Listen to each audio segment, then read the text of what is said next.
Assalamualaikum warahmatullahi wabarakatuh.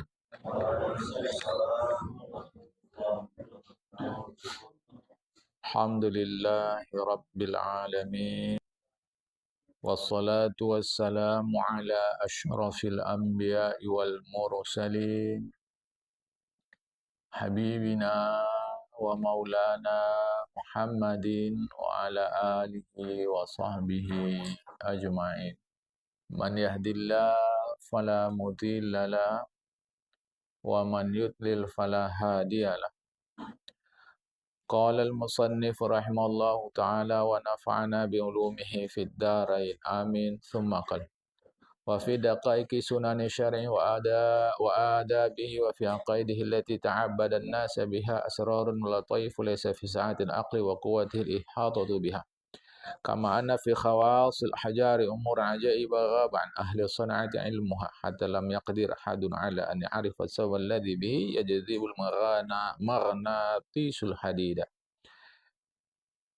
Terkait sunnah, kebiasaan dalam agama kita dan adab-adabnya yang halus-halus jamaah. Terkait juga keyakinan-keyakinan yang dengan keyakinan-keyakinan itulah kita manusia mengabdi kepada Allah Ta'ala. Ada banyak rahasia. Bahasa kita rahasia ini hikmah jamaah. Jadi agama Islam ini padat dengan ilmu, padat pula dengan hikmah. Jadi cuma itu tadilah jamaah ya, karena kita tidak menyertakannya dengan ilmu, jadi kehebatan agama ini tak nampak. Sebab kita selama ini beragama, mungkin saya salah, tapi dari tilian kita selama ini beragama warisan saja. Orang tua kita, ayah mak kita Islam, kita pun Islam. Padahal kalau dipelajari dia, ini kalau ikut umur manusia, dipelajari saja semuanya jamaah, mungkin belum sempat kita mengamalkannya. Saya mau menjelaskan, sangkinkan padatnya agama ini dengan ilmu. Tapi di sebahagian keadaan kita umat Islam menyedihkan, kurang dalam hal ilmu jamaah. Nah, maka disebut wafi daqaiq. Daqaiq itu halus-halus sunnah agama dan adab-adabnya terkait keyakinan yang manusia dengan keyakinan itu mengabdi kepada Allah. Asrarun wa lataifu. Ada banyak rahasia, ada banyak yang halus-halus. Maksudnya adalah hikmah tadi. Laisa fi sa'atil aqli wa quwwatil ihata biha. Yang itu tak mampu dijangkau oleh luasnya akal dan kekuatan manusia. Yang sangkinkan banyaknya. Ibarat kata Imam Ghazali menyebutkan seperti keistimewaan bebatuan yang cukup banyak menimbulkan keheranan kita. Bahkan para ahli pengukir batu pun mungkin tak ada ilmu tentang batu tadi jamaah. Batu saja. Kita khususkan, mungkin kita sempitkan batu permata saja jamaah. Itu tak sembarangan. Kita kan bukan ahli permata, tapi sedikit banyak tahu. Dibilang orang lah batu delima. Apa delima ini? Satu awak pikir buah delima menjadi batu. Jamaah. Buah delima pun belum tentu kita tahu. Macam mana buah delima?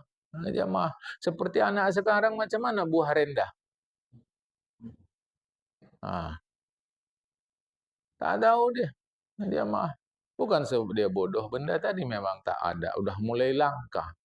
Jamaah. Rupanya batu delima tadi merah cantik macam buah delima, macam isi delima itu jamaah. Oh, kata awak. Tahu-tahu tenar pula batu giok. Ya, macam mana pula lagi batu giok ini? Berbagai-bagai. Itu kata Imam Ghazali, kama anna fi khawasil ahjari umuran, sebagaimana dalam keistimewaan berbagai bebatuan ada cukup banyak umuran, perkara yang ajaibah, yang aneh-aneh, yang luar biasa, ghaibah, yang tidak diketahui ilmunya al ahli san'ati, dari orang-orang yang ahli dalam membuat batu. Jamaah. Hatta lamma ta'ala ala ada wasabal ladzi biyadihi, sehingga sebahagian orang tak tahu dia apa sebab magnet bisa menarik besi. Tadi kan batu secara luas, saya khususkan permata. Di antaranya pula jemaah, mengapa bisa magnet menarik besi? Kalau tak ada ilmu kita, udah jadi jin aja lah itu jemaah. Ketika tarik menarik, kok bisa nih, kok bisa? Seperti sebahagian orang yang dia tahu kalau besi dimasukkan ke air, tenggelam. Tiba-tiba main dia ke Belawan. Nampak dia kapal. Ditanya sama orang, ini terbuat dari apa? Besi. Nipu kau. Orang dibilang jangan menipu. Di mana-mana besi masuk air, tenggelam. Ini sebesar ini. Ini bukan besi. Menipu kau. Ayo, kata yang bawa. Kita tokok-tokok dulu badan-badan kapal ini, sikit-sikit. Betul besi. Kok bisa begini? Tadi disalahkannya kita, sekarang udah pula dibilangnya. Ini ada jinnya ini. Jangan masuk kita. Tak boleh. Nanti berbahaya ini. Carilah bacaan-bacaan. Kenapa? Memang ilmu kita yang belum sampai di sana. Tapi kan sekarang para ahli sudah mengerti mengapa magnet bisa menarik besi. Jadi maksud Imam Ghazali, begitu banyak, begitu luas hikmah Allah Ta'ala yang akal kita tidak mampu mencapainya. Wal ajaibu wal gharaib fil aqaid wal amal. Keajaiban, keluar biasaan di dalam akidah, di dalam amal perbuatan kita, wa ifadatiha, dan kemanfaatan kegunaannya li safail qulubi, untuk safail qulubi, membersihkan hati, wa naqaiha, kejernihan hati, wa taharatiha, dan kesucian hati. Jadi jamaah, keyakinan yang kita pelajari dalam agama kita, perbuatan-perbuatan yang dibimbing oleh agama kita, itu di antara fungsinya adalah untuk membersihkan hati kita. Bahasa kita, membersihkan fikiran kita. Menjernihkan dia, mensucikan dia. Jangan fikiran kita ini kotor. Masyarakat sebut piktor. Pikiran kotor. Pikiran itulah hati, jiwa, benak, supaya mudah kita faham. Wa tazkiyatiha, mensucikannya, wa islahiha, membaguskannya, mencerahkannya, litaraqqi, supaya fikiran manusia itu, supaya jiwa manusia itu naik ila jiwarillahi ta'ala, seakan-akan bisa menjadi berjiran dengan Allah Subhanahu wa ta'ala. Sehingga kesadaran kita kemana-mana, kesadaran Tuhan kemana-mana. Kalau saat ini sebahagian orang kan kesadarannya kesadaran uang. Uang apa duit? Itu urusan kau lah, uang apa duit. Yang penting urusan aku, bendanya ada. Itulah kira-kira. Tapi bagi ahli bahasa tak bisa. Ahli bahasa dia mesti membincang uang atau duit. Uang, kata kita. Buktinya Menteri Keuangan. Kalau gitu mata apa? Mata duitan apa mata uangan? Tapi tadi uang. Coba. Bagi ahli bahasa penting, bagi kita tidak. Jamaah, bagi ahli bahasa penting, bagi kita tidak. Jadi jamaah yang dikasih Allah Ta'ala, wa ta'ridiha li nafahati fadlihi, sehingga terbentanglah jiwa kita, siaplah jiwa kita untuk mendapatkan anugerah Allah Subhanahu wa Ta'ala. Inilah persoalan kita. Jadi persoalan kita hari-hari itu adalah menjernihkan pikiran jamaah. Yang mungkin waktu sholat subuh tadi bagus, tapi waktu duduk begini sudah datang hal yang negatif. Sedang duduk ini kita bersihkan terus. Habis bersih datang lagi, bersih lagi. Itu terus jamaah yang kita mau bersihnya itu stabil. Siapa yang tahu? Tak ada. Hanya kita dengan Allah Ta'ala saja. Ya kecuali para nabi lah. Itu lain hal. Tapi secara umum kita. Nah bagaimana kita tahu kita bersih, kita kotor? Kalau tidak pakai ilmu. Kena yang kotor. Nah, ini bukan ngaji agama. Ini saya ingin ngajak ilmu. Yang kotor belum tentu salah. Jamaah. Yang kotor belum tentu salah. Ya. Dia pekerja bengkel, tentu kotor tidak? Kotor lah. Belum tentu salah. Nah, tapi kalau secara agama, agama tak mau begitu. Jiwa itu jangan sempat kotor. Sehingga kita perlu tahu mana salah, mana benar. Secara agama. Sebab jamaah, fisik kita ini bisa menipu. Makanya dalam hadis disebut, Allah tidak melihat fisik kalian, penampilan kalian. Tapi Allah melihat motif kalian, itu apa? Fisik bisa menipu. Saya bisa jadi orang paling soleh secara fisik. Dia mah ku ramah-ramahkan, ku bagus-baguskan, ku buat orang. Bisa. Tapi kalau dalamnya tak betul juga jamaah. Bukan berarti fisik tidak penting. Buktinya Rasulullah mengajarkan kita dalam agama menutup aurat, menjaga kesehatan. Menjaga kesehatan itu penting dalam agama jamaah. Nah, ini harap dipahamkan. Aksaru wa awamu mimma fil adawiyati wal akakiri. Jadi, keyakinan kita dalam agama, perbuatan kita yang dibimbingkan agama, itu lebih manjur, lebih besar pengaruhnya kalau dibandingkan obat-obatan dan jamu-jamuan dalam tubuh manusia. Jamaah. Jadi kalau obat-obatan, jamu-jamuan untuk fisik, nah ini amal agama, perbuatan-perbuatan yang dibimbing agama, keyakinan-keyakinan, itu berpengaruh kepada tubuh kita. Tapi syaratnya tadi, mesti ada ilmu. Pengaruh keyakinan, perbuatan-perbuatan kita yang dibimbingkan agama itu kepada fikiran kita, kepada benak kita, itu memang lebih banyak, lebih besar dari obat-obatan dan jamu-jamuan kepada tubuh kita. Persoalannya bukan itu. Mengapa keyakinan yang kita yakini, perbuatan yang kita lakukan, macam tak ada pengaruh sama kita? Tetap nomor satu, baliknya kepada ilmu. Macam mana pun mahalnya liontin tadi, kalau dikalungkan ke leher kera, apalah artinya? Macam mana pun jamaah. Karena dia tidak mengerti nilai liontin tadi. Maka agama datang menjelaskan, kalian manusia, makhluk Tuhan yang berharga. Jangan lakukan hal-hal aneh dan seterusnya yang buruk-buruk menjatuhkan marwah kalian. Wa kama annal uqula taqsur an idraki manafil adawiyati ma'ana tajribah sabilun ilaiha. Sebagaimana akal manusia terbatas untuk mengetahui manfaat berbagai obat-obatan. Padahal salah satu jalan untuk mengetahui efek atau manfaat obat itu tiada lain melainkan tajribah, eksperimen. Apa diterjemahkan situ? Jamaah. Kemanfaatan. Padahal kalau diterjemahan sebahagian itu percobaan, itu artinya eksperimen. Jamaah. Eksperimen. Kan? Akal kita terbatas. Jamaah. Maka jalannya eksperimen, coba-coba. Macam Indonesia ini banyak kali obat-obat tradisionalnya.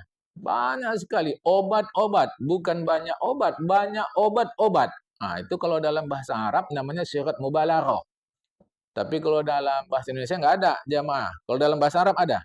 Banyak obat-obat. Kalau bahasa Indonesia cukup banyak obat. Nah, kalau bahasa Arab ada banyak obat-obat. Dia bukan obatnya saja banyak, jenisnya pun banyak. Itu namanya sirat mubalaghah. Bentuk superlatif. Dalam bahasa Arab, jamaah. Dari manalah orang Indonesia tahu kalau ini sakit perut makan pucuk jambu, jambu kelutuk. Dari mana tahu itu? Coba jemaah. Kalau payah buang air besar, makan pepaya. Itu dari mana tahu? Apa duduk tiba-tiba datang ilham gitu? Kan itu jalannya eksperimen. Di Indonesia ini, ya Masya Allah, cukup obat-obatan jamaah. Cukup. Obat-obat tradisional itu cukup. Ya kunyit, ya jahe, semua cukup. Itu bukan hanya sekadar rempah, tetapi berfungsi obat. Maka kata Imam Ghazali, contoh macam itu, akal kita terbatas mengetahui kemanfaatan aneka ragam obat-obatan itu. Tiada jalan kecuali melalui eksperimen. Fal uqulu taqta'indraki ma yanfa fi hadil akhirah ma'ana jadi bakal mutadarrikatin ilaiha. Kaitannya yang mau aku jelaskan, kata Imam Ghazali, kira-kira begitu. Akal manusia ini terbatas mengetahui kemanfaatan hidup di akhirat. Terbatas, kita tak tahu jemaah. Jalan untuk tahu kita hidup di akhirat ya eksperimen. Padahal eksperimen ghairu mutatariqatin ilaiha. Tak ada jalan untuk ke sana. Tak ada jalan. Jalan satu-satunya kata Imam Ghazali wa inna ma kan tajribat tatarruq ilahi la uraja ilaina ba'd al-amwat fa khabarana al-a'mal maqulatin nafi al-muqarribah ila ta'ala zulfa. Jalan satu-satunya kalaupun itu dianggap sebagai eksperimen, percobaan adalah kalau sebahagian orang yang mati itu balik dia kemari.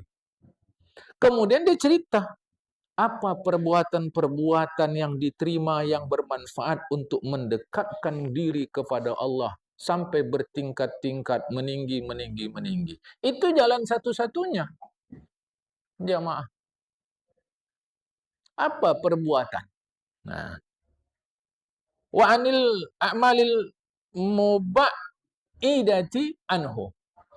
Nah, dan apa perbuatan-perbuatan yang membuat orang jauh daripada Allah Ta'ala. Wa kadza anil aqaidi. Begitu juga tentang keyakinan-keyakinan apa yang bermanfaat di akhirat. Itu jalan satu-satunya. Wah, tadi kalamat ma'afi. Tapi itu hal yang tidak mungkin. Lama tu mak.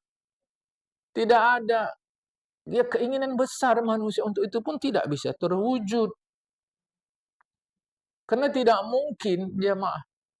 Fayakfika min manfaatil akli an yahdiyaka ila sidqin wasallam. Maka cukuplah bagimu untuk memanfaatkan penggunaan akal itu bahwa akal menunjuki kamu untuk membenarkan Nabi Muhammad sallallahu alaihi wasallam dan memberikan kefahaman kepadamu isyarat-isyarat yang datang dari Rasulullah Muhammad SAW. Maka salah satu hikmah kedatangan para nabi mengasih tahu peristiwa yang jauh pasti terjadi dikasih tahu sekarang. Jamaah. Itu salah satu hikmah kedatangan para nabi. Peristiwa itu pasti kita tempuh, tapi jauh kali. Dan Nabi tahu, ini yang bermanfaat di sana nanti, ini yang tak bermanfaat. Dikasih taunya sama awak yang bermanfaat. Cuma sayang awak tak mau ikut. Jamaah. Tak mau ikut. Kenapalah militer dipersiapkan kayak gitu kali? Jemaah. Kenapa militer dipersiapkan kayak gitu kali? Dikasih senjata, dididik keras. Pendidikan militer itu kan nggak ada lembut-lembut macam gini. Bentak iya. Makanya kalau mau lembut-lembut, ya janganlah di militer. Mengapa dipersiapkan begitu kali? Karena dipertimbangkan kemungkinan terjadi perang yang entah kapan. Pikiran itu hanya ada pada para jenderal. Nggak ada itu pada prajurit. Prajurit bukan kapan perang. Itu nggak ada pikiran prajurit kalau suruh perang, perang, mati-mati. Yang tahu semua strategi apa segala macam ini adalah jenderal. Maka dipersiapkannya, kau bahagian laut, kau bahagian udara, kau bahagian darat, darat bahagian ini pula, udara bahagian itu pula, seterusnya. Jemaah. Jadi kita ini terbatas, jemaah. Kita tak tahu, jangankan 2 hari, 2 bulan akan datang sekarang pukul 6:04. Apa yang akan terjadi pukul 8 nanti? Kita tak tahu, terbatas. Perkiraan mungkin. Tapi ini bukan perkiraan, ku kasih tahu. Ini tempat selamat, ini tempat celaka. Mau selamat, tiketnya ini. Tak ikut, ini celaka jadinya. Dikasih tahu para nabi. Jadi salah satu hikmah pengutusan nabi mengasih tahu apa yang bakal terjadi, yang bermanfaat maupun yang tidak bermanfaat. Ini tak bermanfaat, ini bermanfaat. Pikiran bersih bermanfaat, pikiran kotor tak bermanfaat. Iri, dendam, kesumat, dengki tak bermanfaat. Baik, tulus, ikhlas, menolong orang, ini bermanfaat. Dikasih tahu Nabi sama kita. Tahu-tahu kita kurang menerima itu. Jamaah. Oke ya. Maka kata Imam Ghazali, karena ini masuk wilayah keyakinan. Fa'azilil aqla ba'da dzalik an tasarrufi wa lazim littiba' fala taslamu illa bihi. Maka jauhkan akalmu dalam penggunaannya terkait yang jauh kali itu yang dalam bahasa Arab disebut gaib. Bahasa kita ya ambil dari bahasa Arab juga gaib, jamaah. Artinya hal-hal gaib akal tak mampu fikir. Walazimil ittiba', tetapkan dirimu untuk mengikut Rasulullah, maka kau tidak akan dapat keselamatan terhadap hal-hal itu yang gaib-gaib itu kecuali dengan mengikut Rasulullah Muhammad SAW.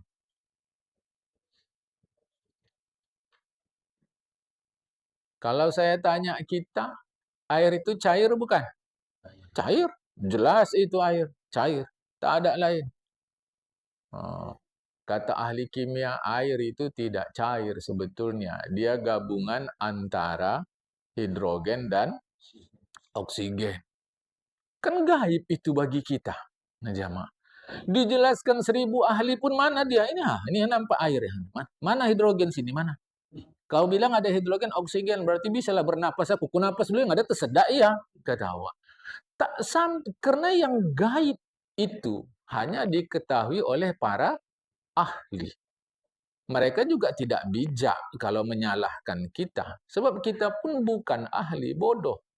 Tetapi selaku kita orang bodoh terhadap hal itu, baiknya ikut saja. Memang yang nampak di mata kita air cair, tapi unsur halus di dalamnya ini. Begitu yang disampaikan Rasulullah kepada kita, jamaah. Jadi bukan maksud Imam Ghazali tidak usah gunakan akal, matikan, tidak. Tapi ada perbatasan akal, bukan pembatasan akal. Ada perbatasannya. Yakin nggak ada malaikat? Betul lah. Mana buktinya? Nggak, buktinya mana? Kok yakin aja. Mana buktinya? Mak, kafir kawan nih. Udah nanyanya kafir nih. Enggak, saya ingin mengajak kita untuk arif. Gunakanlah pisau untuk memotong. Gunakanlah gergaji untuk menggergaji. Tahu-tahu kamu mau motong ikan pakai gergaji. Kan nggak betul lagi itu, jamaah. Gunakan pisau untuk misal kata membuka, enggak cocok. Jamaah. Jadi bukan kita mau membatasi akal, tapi akal itu ada perbatasan. Sebab ini gaib, tunggu aja kabar dari Nabi Muhammad SAW. Apa kata beliau? Ada enggak malaikat? Ada. Malaikat itu macam mana? Dari cahaya, selesai. Habis. Al-Quran kata, uli ajnihah. Malaikat itu bersayap, dah titik bersayap. Tahu-tahu kita membayangkan sayapnya. Kalau ada Rasul menjelaskan sayapnya, bentuknya begini, begini. Okey, kalau tak ada, sayap, selesai. Ya kita kan ada akal betul, tapi ini masalahnya gaib.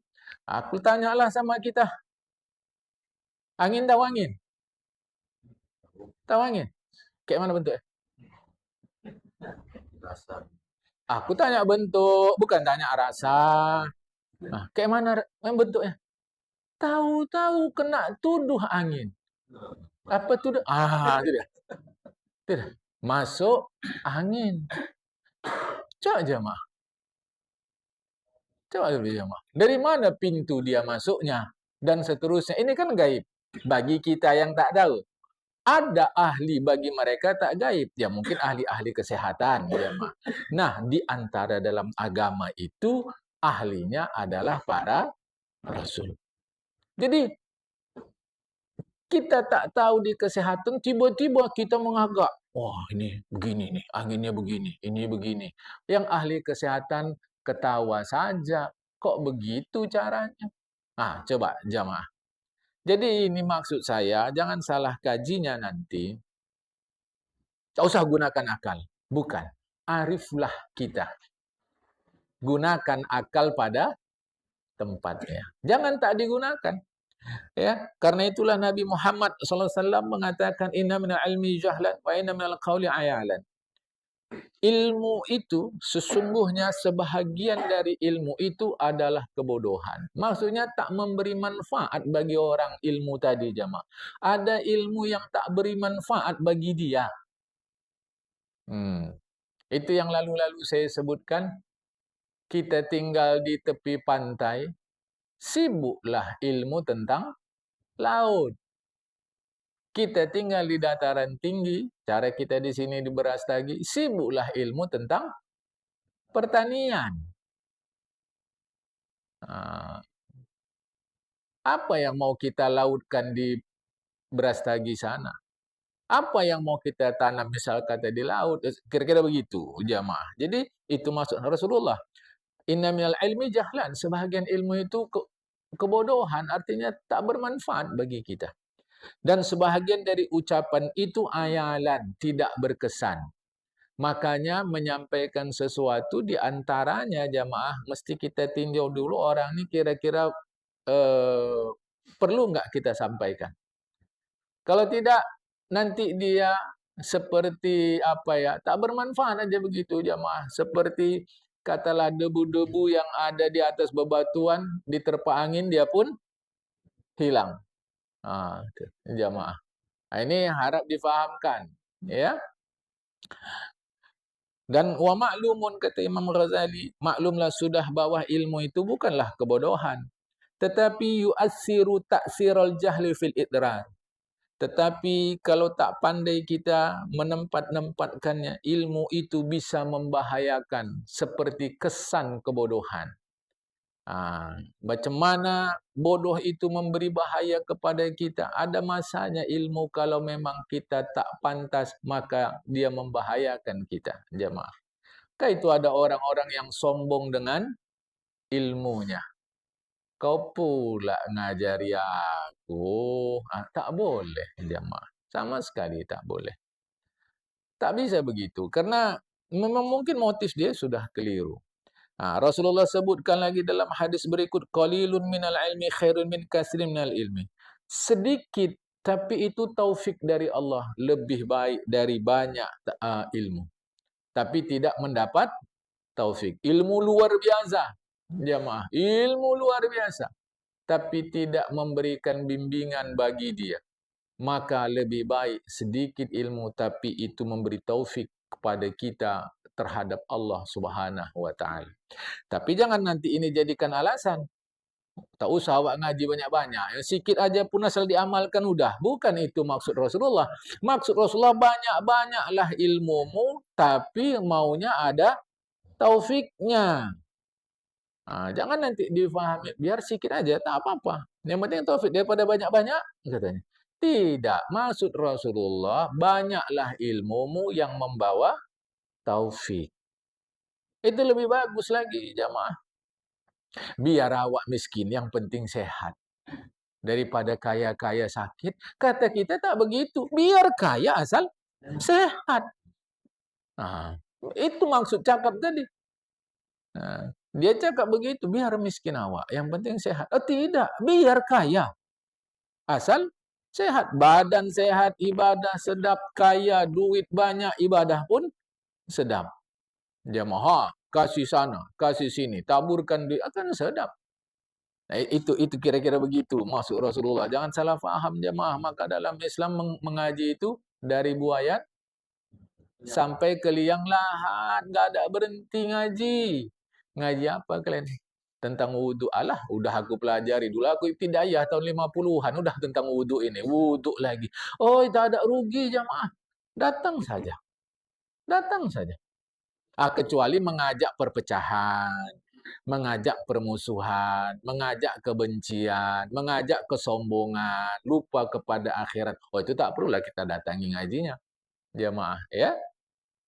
Nabi Isa mengatakan, "Ma aktsarus syajara wa laysa kulluha bimusmirin." Berapa banyak pohon, tapi tak semuanya berbuah. Ada berapa banyak pohon, tapi tak semuanya berbuah. Wa ma aksaras samara wa laysa kulluha bitayyibin. Ada berapa banyak buah tapi tak sedap. Maksud beliau, sambung beliau lagi, berapa banyak ilmu tapi tak semuanya memberi manfaat. Jamaah. Tak semuanya. Ilmu itu sendiri bermanfaat. Hati-hati kita kaji itu. Jamaah. Tubuh ilmu itu sendiri bermanfaat. Tapi bagi orang tadi, jamaah, bagi orang tadi, belum tentu bermanfaat. Tetapi insya Allah yang kita ngajikan ini bermanfaat. Baik, jamaah yang dikasihi Allah Ta'ala, sudahlah kita tahu ada 3 penyebab ilmu itu tercela. Ada 3 sebab ilmu itu tercela. Ini sudah kita kaji. Ada yang sama sekali memberi bahaya, ada umumnya memberi bahaya, ada yang tidak memberi manfaat. Di antara ilmu yang ditunjukkan Imam Ghazali adalah astrologi. Apa sebab astrologi itu tercela? Ini harap difahamkan. Jadi tahu kita mengukurnya. Jadi ngaji ini untuk mengukur kita. Untuk jadi pedoman kita, jamaah. Jadi pedoman kita, kompas kita ngaji ini. Saya mau ngaji ini, bermanfaat tidak ilmu ini? Oh, ini ukurannya, ini ukurannya, ini ukurannya. Jadi ini menjadi standar, ukuran jamaah, supaya kita faham. Sekarang, kita masuk ke penjelasan berikut. Jamaah, penjelasan berikut, bayanu mabud dilamin alfadil ulumi. Penjelasan sebahagian atau penjelasan istilah-istilah ilmu yang sudah mengalami penggantian. Sekarang ini kalau ditanya ilmu fikih, yang terbayang? Hukum, halal, haram, wajib, sunat, makruh. Tak salah, memang perjalanannya begitu. Tapi dulu, fikih itu bukan itu. Fikih itu adalah keyakinan akhirat. Bahkan kosakata fikih terpakai di dalam Al-Quran. Nanti kita lihat, jamaah. Terpakai di dalam Al-Quran. Maksudnya bukan seperti yang kita fahami sekarang. Dulu luas sekali. Sehingga Imam Abu Hanifah menulis kitab Al-Fiqhul Akbar. Fikih agung. Awak baca. Awak maksud pikir apa hukum solat. Tak ada, jamaah. Itu cerita akidah. Cerita akidah. Jadi mengalami penyempitan. Nah, orang muda lawannya orang tua. Orang muda lawannya orang tua. Kan umum dia. Tapi tanya sama anak itu, orang tua kau siapa nak? Macam mana tuh? Tadi orang muda lawannya orang tua. Orang tua ini kan umum. Anak itu kita tanya, orang tuamu siapa nak? Jadi semua orang tuanya orang tua dia. Kan tidak mengalami penyempitan. Orang tua ya yang melahirkan dia, ya emak dia. Kira-kira begitu. Ya, kira-kira begitu jemaah. Masjid itu tempat sholat. Asal tempat sholat, masjid. Tapi sekarang kalau disebut masjid, apa yang terbayang? Bangunan untuk mengerjakan sholat. Sehingga tak boleh lagi awak sholat situ. Kata orang. Padahal menurut Islam mana-mana tempat pun boleh saja kita mengerjakan sholat. Kok situ kau? Kan ada masjid. Kata yang sholat, ini kan masjid juga. Coba itu. Asal tempat sujud, masjid. Ini kan masjid. Baru nanti jadi kacau balau. Kan jemaah. Jadi berikut ini penjelasan. Mabud dilamin alfadil ulum. Kosakata ilmu mengalami perubahan makna. I'lam anna mansya'al tibasil ulumil madmumati bil ulumi syar'iyyati tahriful asamil mahmudati wa tabdiluha. Yakinlah, kata Imam Ghazali, bahwa sebab timbulnya kekaburan terkait ilmu-ilmu yang tercela itu dengan ilmu-ilmu agama. Terjadi kekaburan, artinya campur, baur, samar, sebabnya adalah tahriful asamil mahmudati wa tabdiluha. Penyelewengan nama-nama ilmu yang terpuji dan penggantiannya. Sehingga kita samar. Ilmu yang baik itu tersangka jadi buruk, ilmu yang buruk tersangka jadi baik. Jamaah. Wa naqluha bil aghradil fasidati ila ma'anin ghairi ma'aradahu salafus salih wal qarnul awwal.